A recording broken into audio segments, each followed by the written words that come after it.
passe maintenant à une société McPhy Energy où on voit que c'est difficile d'être directeur général. Le conseil d'administration de McPhy a mis fin aux fonctions de Laurent Carme, c'est le directeur général. Le processus de sélection d'un nouveau directeur général a été engagé à titre transitoire. Luc Poirier, président du conseil d'administration, assurera la fonction. Du coup, on regarde cette valeur, n'est-ce pas, Mathieu ? Oui, les investisseurs en fait détestent l'incertitude. Il n'y a pas eu de communiqué particulier pour la démission, quoi, en tout cas la mise à l'écart. Et lorsqu'on ne sait pas pourquoi, eh bien les investisseurs généralement prennent un petit peu peur. Alors on voit que le processus de défiance avait déjà été entamé depuis le début de l'année janvier 21.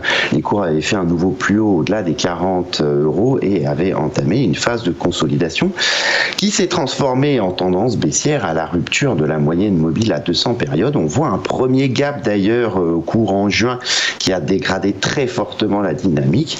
Une petite phase de reprise jusqu'à 23,34 et puis une nouvelle accélération baissière. En tout cas, les investisseurs, on va dire, se remettent un petit peu à l'écart, voire ajoutent une pression baissière avec la belle séance d'hier à la baisse. Le support majeur à 16,42 est en danger. Le risque ici, c'est de poursuivre l'accélération baissière. On voit que la dernière impulsion avait provoqué une rupture, une accélération de 28 à 20, grosso modo 8 €.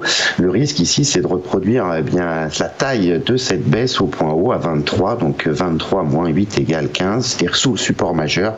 Et si on casse le support majeur, on perd un soutien, les niveaux suivants étant à 11,12. Donc attention, la situation graphique se dégrade sur McPhy.